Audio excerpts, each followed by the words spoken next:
어떤 목사님이 차를 몰고 신방 가다가 급하게 서점에 들렀습니다. 평소에 사고 싶었던 책이 있었는데 마침 서점이 보여 차를 주차하기 위해 주차장이 어디인가 이리저리 찾아봤는데 보이질 않는 겁니다. 한 5분간 그렇게 돌다가 겨우 자리 하나를 찾았습니다. 그래서 주차를 하는데 아무래도 불안해서 쪽지 하나를 남겼습니다. 5분간 헤매다 주차합니다. 금방 나옵니다. 그리고 마지막에 이렇게 한마디 더 붙였습니다. 내 죄를 사하소서. 근데 웬일입니까? 정확하게 5분 만에 나와 보니까 스티커가 붙어 있는 게 아닙니까? 경찰이었습니다. 그러면 그렇지 했는데 이런 내용의 쪽지도 한 장 붙어 있었습니다. 5년간 이 근처에서 근무하고 있습니다. 어쩔 수 없이 스티커를 붙입니다.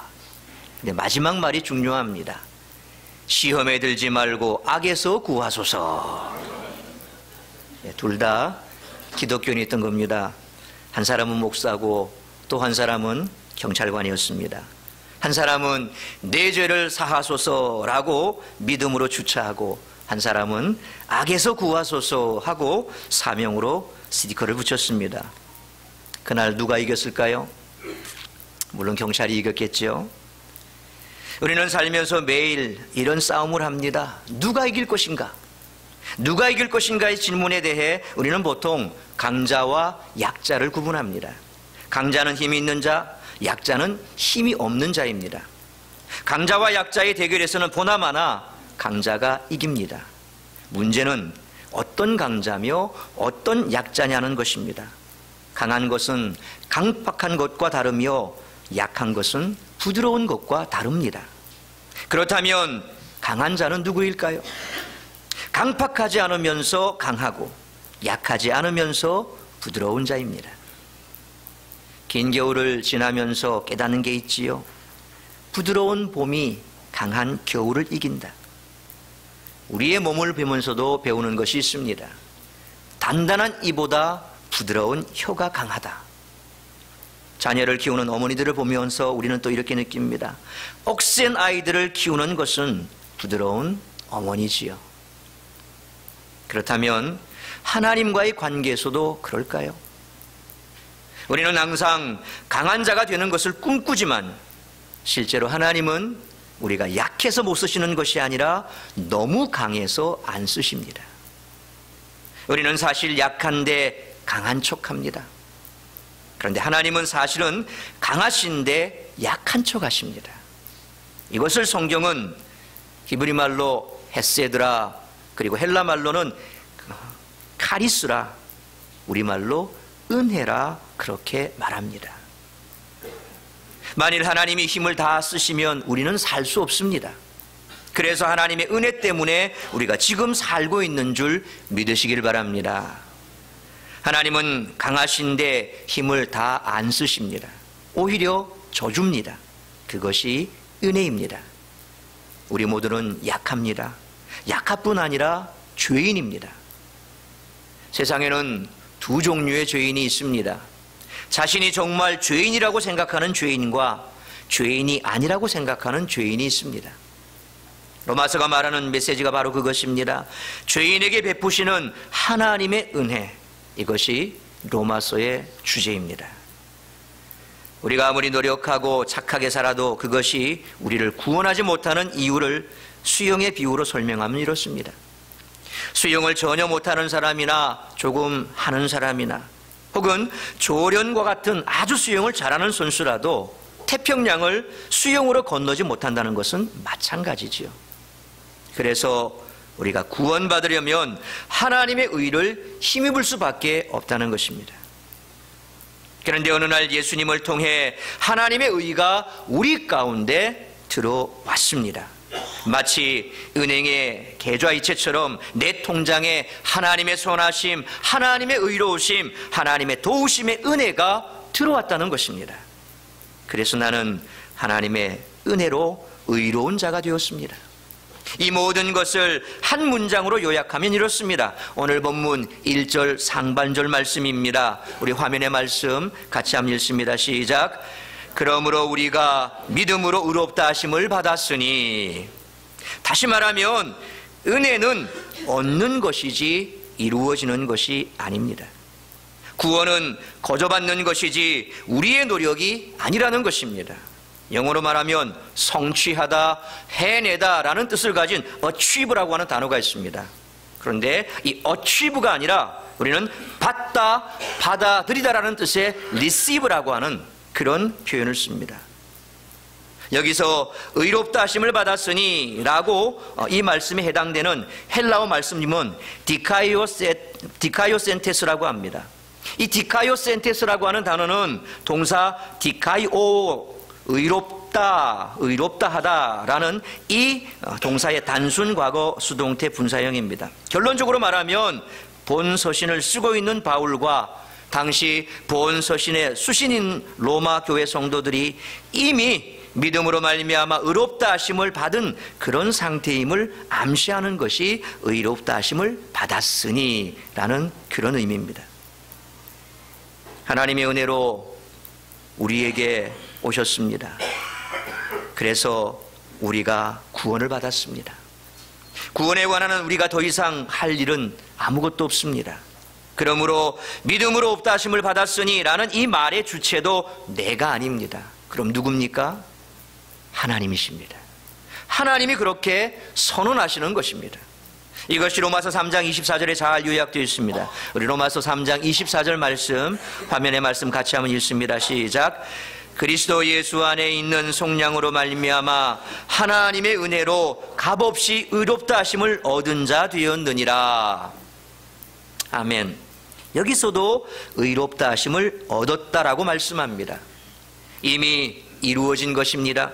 그리고 오늘 본문인 로마서 5장으로 오면 질문이 이렇게 바뀝니다. 우리가 하나님의 은혜로 예수 그리스도의 피로 의롭게 되었다면 우리는 어떤 존재인가? 우리가 하나님의 은혜로 구원받았다면 우리에게 어떤 일이 일어났는가? 이렇게 묻는 사람들에게 오늘 본문은 세 가지 놀라운 결과를 말씀합니다. 첫째로 하나님과 평화를 누리게 되었다는 것입니다. 우리 1절 말씀 다시 한번 읽겠습니다. 본문의 1절 말씀 같이 읽습니다. 시작. 그러므로 우리가 믿음으로 의롭다 하심을 받았으니 우리 주 예수 그리스도로 말미암아 하나님과 화평을 누리자. 아멘. 우리에게 하나님의 의가 들어와서 생긴 첫 번째 변화는 하나님과 화평하게 된 것입니다. 하나님과 화평을 하게 되었다는 말은 과거에 하나님과 싸웠다라는 그런 말씀 아닙니까? 과거에 나쁘게 지냈던 사람이 잘 지내는 것을 화평 혹은 평화라고 말합니다. 죄의 본질은 하나님에 대한 문제입니다. 하나님에 대한 반감, 반항, 반역이 죄입니다. 서로 반목하던 사람끼리 평화를 이루려면 많은 대가가 필요합니다. 세계 제2차 대전 때 영국의 네빌 챔버린 수상이 1938년 뮌헨에서 히틀러와 평화조약을 맺었습니다. 유럽의 먹구름으로 떠오른 히틀러와 어렵게 평화조약을 맺고 영국으로 돌아온 챔버린은 우리 시대의 평화를 이루었다라고 자랑스럽게 선포했습니다. 그런데 정확히 1년 후 히틀러는 폴란드를 침공했고 유럽은 전쟁의 동아리 속으로 들어갔습니다. 평화는 평화조약을 맺었다고 이루어지는 것이 아닙니다. 얼마든지 거짓 평화를 말할 수 있고 평화를 운운하면서 전쟁할 수도 있습니다. 평화에는 반드시 비싼 대가를 지불해야 이루어집니다.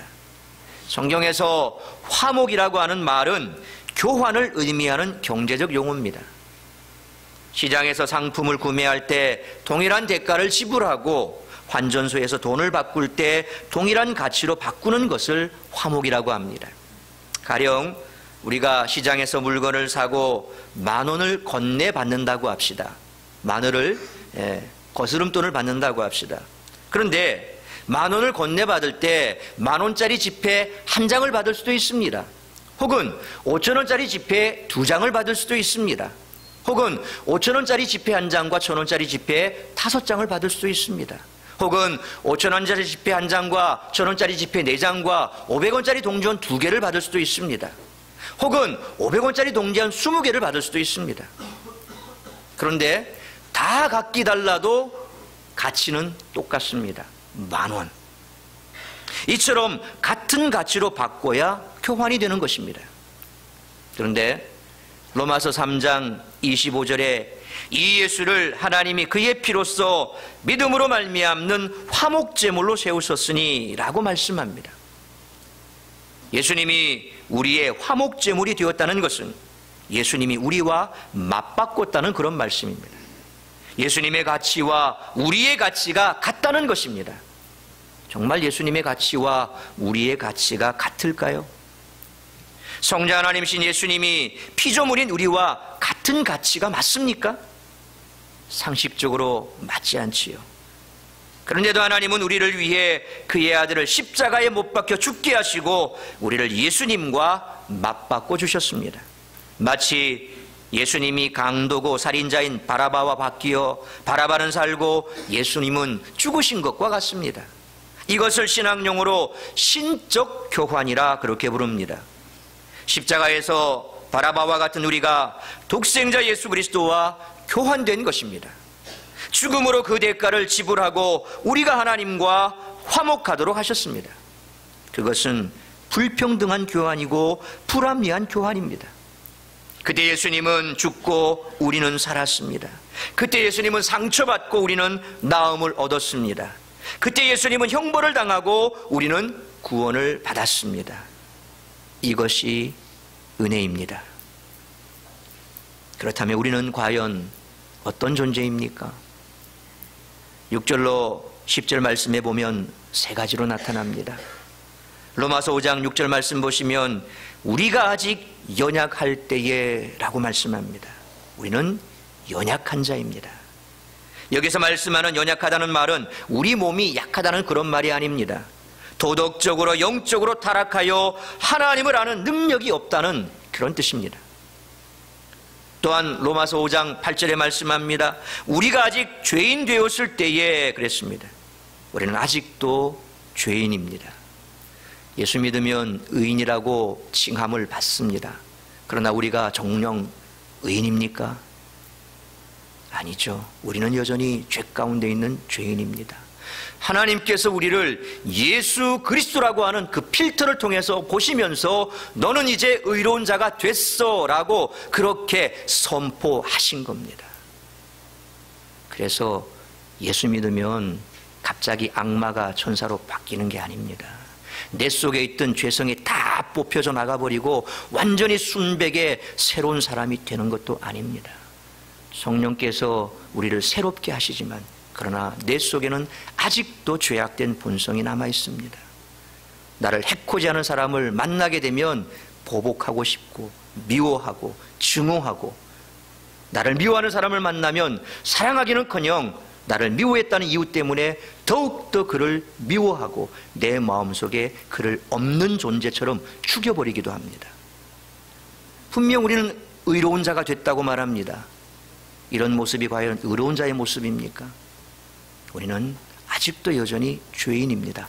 그러나 하나님께서는 예수 그리스도라고 하는 그 의를 우리에게 덮어 씌워주시고, 그리고 우리를 바라보실 때 너는 의로운 자야 라고 그렇게 법정적으로 선포하셨을 뿐입니다. 죄라는 것은 우리 존재의 근본입니다. 죄를 짓기 때문에 죄인이 아니라 죄인이기 때문에 죄를 짓는다는 겁니다.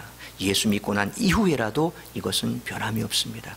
그래서 우리는 성령 안에서 날마다 성화되어 가야 한다는 겁니다. 성경은 말씀하시기를 예수 그리스도의 장성한 분량까지 자라가라 라고 말씀합니다. 너는 다 자랐어, 너는 성인이야, 이제 너는 더 이상 따르게 할 일이 없어 라고 말하는 것이 아니라 자꾸 자라가라고 말씀합니다. 성장하라고 말씀합니다. 성화되라고 말씀합니다.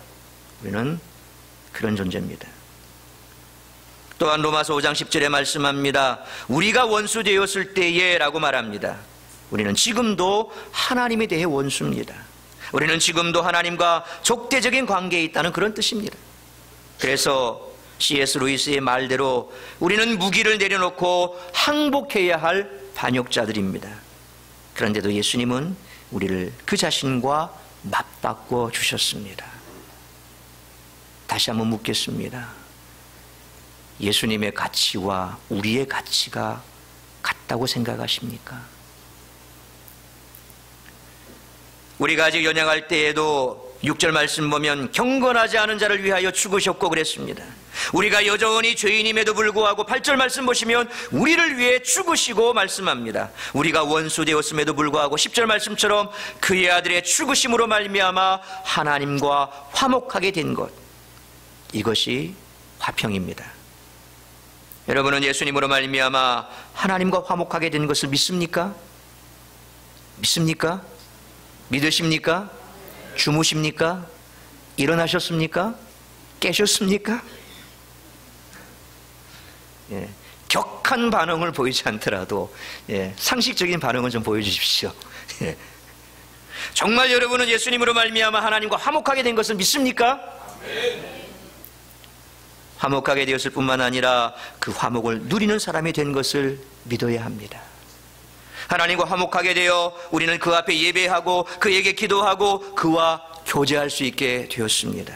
그러므로 예수 그리스도로 말미암아 주어진 이 화목을 누리며 살아가는 우리 모두가 될 수 있기를 주의 이름으로 축원합니다. 두 번째로 은혜로 구원받은 우리에게 주신 그 두 번째 축복이 바로 하나님께 나아가게 됐다는 것입니다. 2절 말씀 우리 다시 한번 같이 읽습니다. 2절 말씀 같이 읽습니다. 시작. 또한 그러 말미암아 우리가 믿음으로 서 있는 이 은혜에 들어감을 얻었으며 하나님의 영광을 바라고 즐거워하느니라. 아멘. 여기에서 들어갑니다 라고 표현된 헬라 말로는 프로사고네라고 합니다. 프로사고게라고 합니다. 프로사고게. 이 프로사고게라고 하는 말은 신약 성경에 딱 3군데 나옵니다. 오늘 로마서에 1번, 그리고 에베소서에 2번. 딱 이렇게 신약 성경에 3번만 나오는 단어가 바로 프로사고게라고 하는 단어입니다. 이 말은 백성이 왕 앞에 나아갈 때 쓰는 말입니다. 들어간다, 그냥 아무렇게나 들어가는 그런 의미가 아니라 백성이 왕 앞에 들어갈 때 쓰는 단어가 바로 이 말이죠. 우리 한글에도 보면 임금에게만 딱 붙이는 말이 있습니다. 그죠? 용이란 말, 혹은 또 어라는 말. 용은 임금님 입는 도포가 뭡니까? 용포라고도 하지요. 그 다음에 임금님 앞 어전, 임금님 얼굴 용상. 딱 임금에게만 쓰는 말이 있습니다. 마찬가지입니다. 이 말도 백성이 왕 앞에 나갈 때 쓰는 말입니다. 그래서 에베소서 2장 18절에 이렇게 말씀합니다. 우리 같이 한번 읽습니다. 시작. 이는 그러 말미암아 우리들이 한 성령 안에서 아버지께 나아감을 얻게 하려 하심이라. 아버지께 나아감을, 아버지께 나아감을, 하나님 앞에 나아가는데 그냥 가는 게 아니라 백성이 왕 앞에 나아가는 그런 상상을 해보시면 됩니다. 여러분, 왕궁에 들어가면 의전 담당이 있습니다. 그의 안내로 왕 앞에 나아가지요. 함부로 못 갑니다. 그때나 지금이나 아무나 왕궁에 들어가는 것도 아닙니다. 자격을 갖춰야 하고 허락을 받아야 합니다. 그런데 구원받은 사람은 왕이신 하나님께 나갈 자격을 얻었고 허락도 받았습니다. 그로 말미암아 이 은혜에 들어감을 얻었습니다. 그로 말미암아 하나님께 나아가도록 우리는 허락을 받았습니다. 2절 말씀 다시 보십시오. 또한 그로 말미암아 우리가 믿음으로 서 있는 이 은혜에 들어감을 얻었으며 하나님의 영광을 바라고 즐거워하느니라. 여기 보면 믿음으로 서 있는 은혜라는 말씀이 나옵니다. 우리가 무엇으로 하나님께 서겠습니까? 오직 믿음으로 섭니다. 오직 은혜로 섭니다. 하나님 앞에 열심히 내가 봉사하면 떳떳하게 설 수 있습니까? 내가 하나님 앞에 열심히 헌금하면 떳떳하게 설 수 있습니까? 내가 하나님 앞에 많은 것들을 바쳤다고 따뜻하게 설 수 있습니까? 성경은 그렇게 말하지 않습니다. 제가 지금 말씀드리는 것은 그렇게 하면 안 된다는 말이 아닙니다. 그것으로 하나님 앞에 서지 못한다는 겁니다. 무엇으로요? 오직 믿음으로, 오직 은혜로 선다는 겁니다. 그 은혜는 그냥 은혜가 아니지요. 믿음으로 서 있는 은혜라고 말씀합니다. 그런데 왜 서 있는 은혜라 그렇게 말씀할까요? 여기서 서 있다라고 하는 말을 영어 표현으로 하자면 stand fast, 견고히 서다, 혹은 stand whole, 온전히 서다 라는 말입니다. 은혜가 우리를 서 있게 합니다. 우리는 스스로 설 수 없습니다. 오직 은혜 안에서만 우리는 선다는 겁니다. 그래서 얻는 것이 뭡니까? 다시 2절 말씀을 보시면 영광이라고 하는 단어가 나옵니다. 이 영광은 하나님 앞에 마지막으로 서게 될 때 경험하게 될 찬란한 미래의 축복입니다. 1890년대 스위스한 불어권 지역을 배경으로 앙드레 지드가 쓴 전원교향곡이라는 소설이 있습니다. 주인공은 목사와 제르트위드라고 하는 이름을 가진 소경인 소녀입니다. 목사가 소녀를 사랑해서 눈먼 소녀에게 알프스의 초원, 화사한 꽃들, 백설이 뒤덮인 산의 장엄한 경광 등을 하나하나 설명해 줍니다. 그러다가 어느 날 예기치 않은 일이 일어납니다. 이 소녀가 근처 도시에서 어떤 안과 의사의 수술로 시력이 회복됩니다. 그때부터 소녀는 말로만 듣던 모습을 자기 눈으로 직접 보게 됐습니다. 그리고 감격해서 이렇게 소리칩니다. 목사님 덕분에 시력을 되찾고 보니 제 앞에는 지금 제가 그렇게 꿈꿔왔던 것보다 훨씬 아름다운 세상이 펼쳐져 있어요. 저는 햇살이 그렇게 찬란하고 빛이 그렇게 눈부시며 하늘이 그렇게 광활한 줄은 결코 상상하지 못했어요.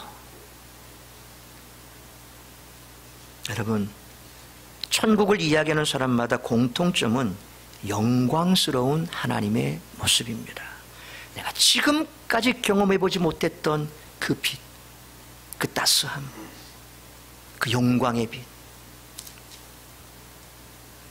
우리는 그때 사도 바울이 말한 대로 우리는 찬란한 영광을 볼 것입니다.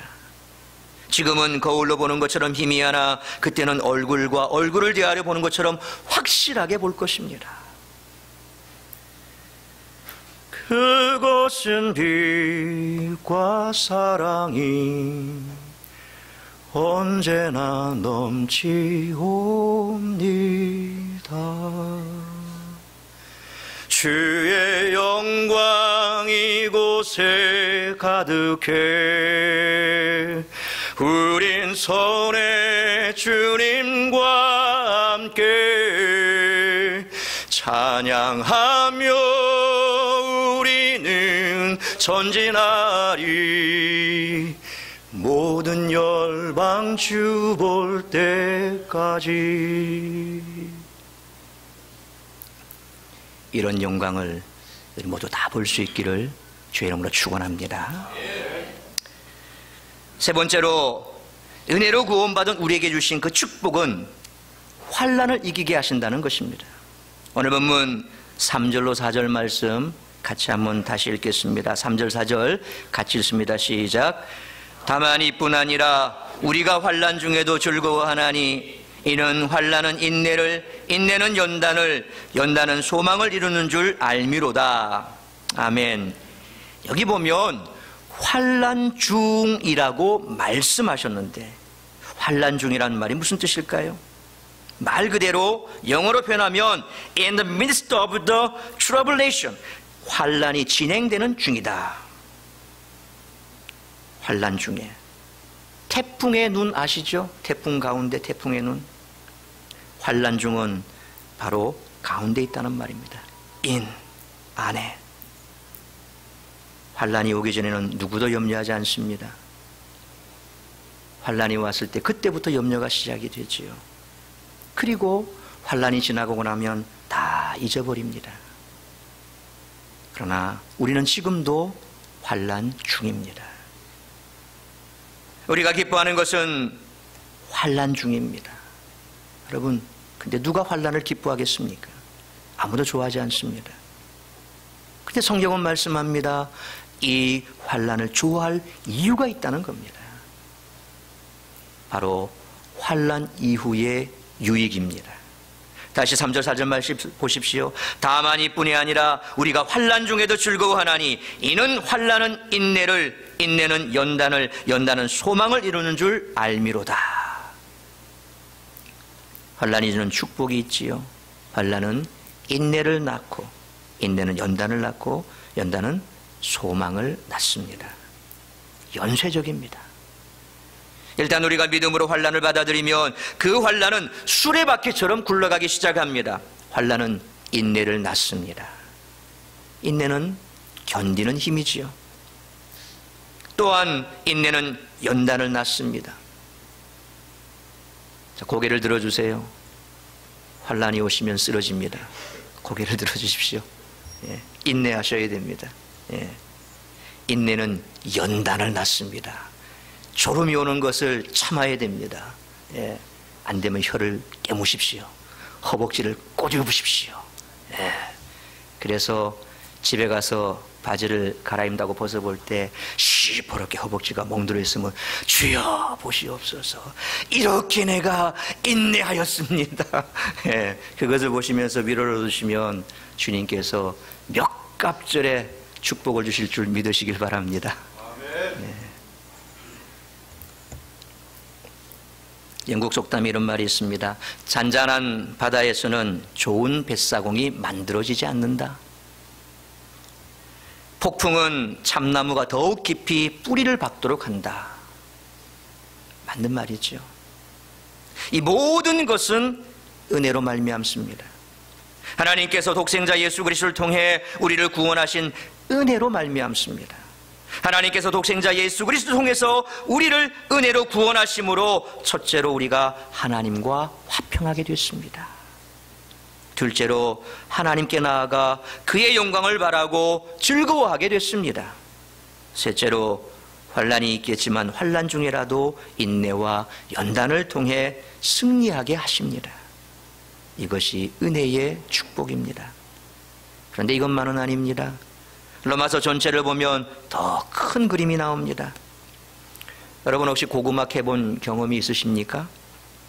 고구마 줄기를 잘 당기면, 한꺼번에 쏙 잡아당기면 안 되고 잘 이렇게 당기면 그 뿌리에 고구마가 줄줄이 따라 나오지요. 죄인인 우리에게 하나님이 예수 그리스도를 통해서 은혜를 베풀어 주셨습니다.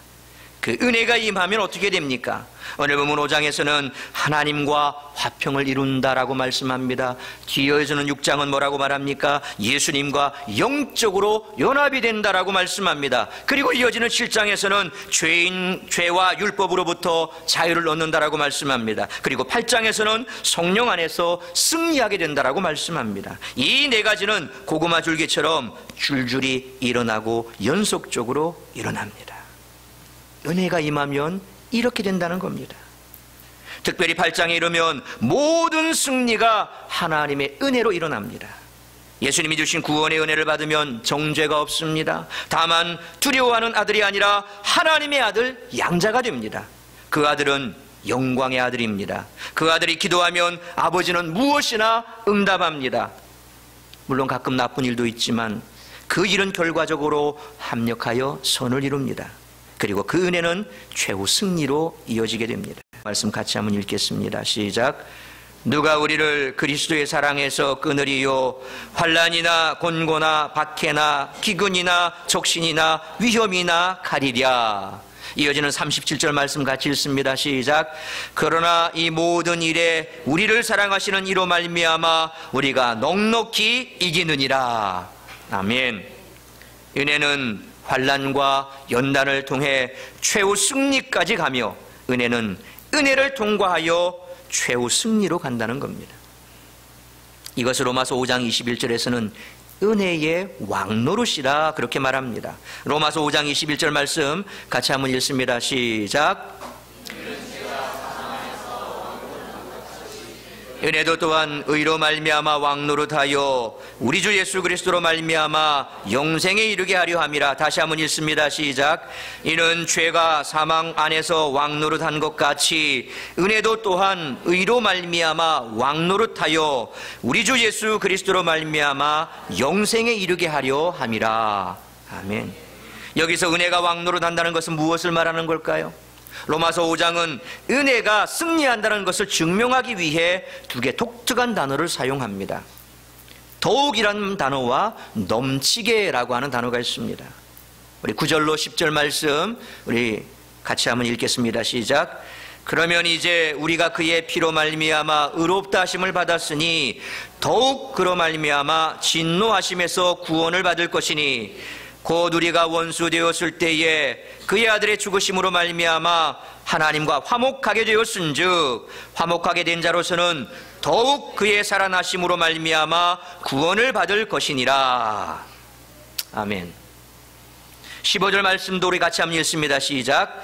그러나 이 은사는 범죄와 같지 아니하니 곧 한 사람의 범죄를 인하여 많은 사람이 죽었은즉 더욱 하나님의 은혜와 또한 한 사람 예수 그리스도의 은혜로 말미암아 선물은 많은 사람에게 넘쳤느니라.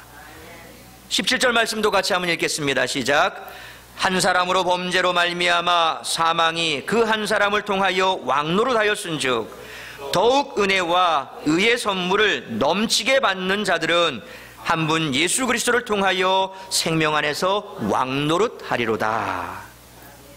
여러분, 은혜는 간신히 이기는 것이 아닙니다.